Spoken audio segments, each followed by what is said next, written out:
I'm chatting with a new friend in China, and their law schools are $798 per year, which just makes me feel so angry because I have like $450,000 in debt just to go to law school.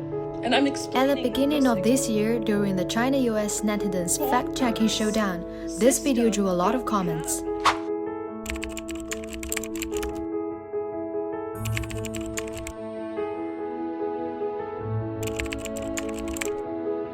One of the top-liked comments said, "In China, if a family is relatively poor and unable to afford a few $100s in tuition fees, state-owned banks provide interest-free loans."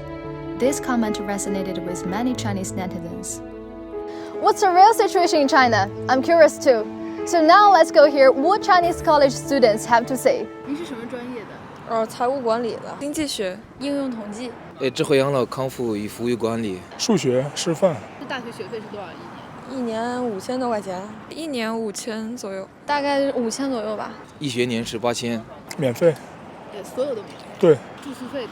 住宿好像就几百块钱吧，1000左右。1000左右。一学年800块钱。几百吧，一年好像不多。生活费呢？生活费一个月2000多块钱，3000。2000。1500一个月。3000。Although the tuition isn't high, some students still need loans due to financial difficulties.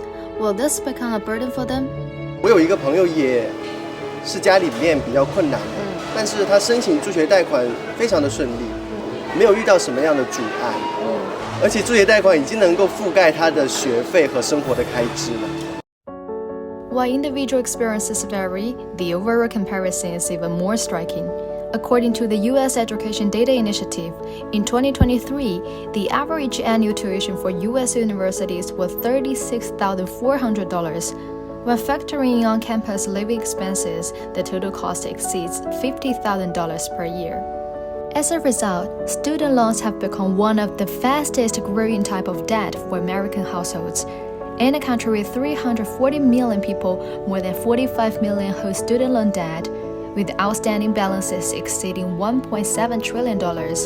In contrast, by the end of 2023, China Development Bank had issued 376.6 billion yuan in student loans, benefiting 20 million students.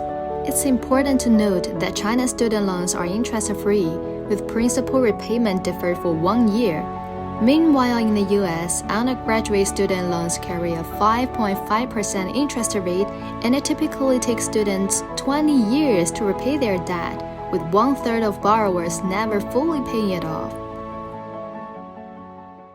Lately, China has seen a surge in technological breakthroughs, space, defense, AI, and more. Behind it is the world's largest education system. How can more people access affordable, high-quality education? Let's find out at this year's 2 sessions.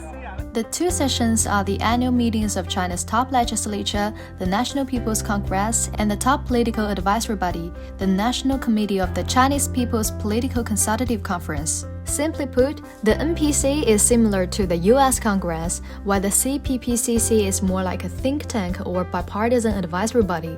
This is China's unique political consultation and decision-making mechanism, which differs from the U.S. system of checks and balances, but both aim to serve the public interest.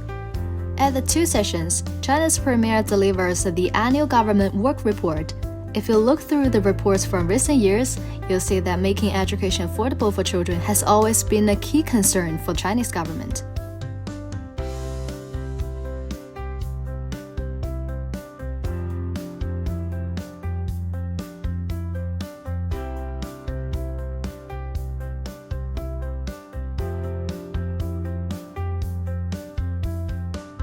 This year's government work report also mentioned that in 2024, national scholarships and grants were increased and expanded, and student loans had higher limits and lower interest rates, benefiting over 34 million students.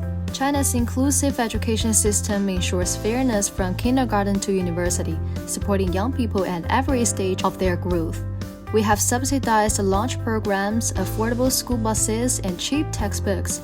Some netizens say that Chinese schools are more like parents, while American schools are more like landlords. These differences reflect the contrasting system designs and governance philosophies. China views education as a public service rather than an industry.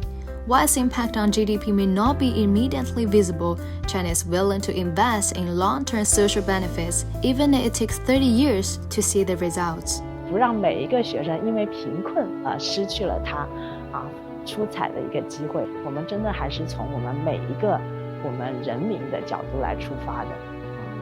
我觉得这是我们国家这个助学贷款政策最重要的一方面。我觉得还是要建议进一步扩大我们的这个受益面嘛。A cross-ocean conversation about tuition fees makes us reflect. No system is perfect. Each country has its own priorities. Some praise China's affordable and efficient universities, while others admire the innovation and flexibility of U.S. colleges. There is no need to copy one another, but we should ask, how can education support young people instead of burdening them? What's your take on this China-U.S. tuition debate? Let's discuss in the comments.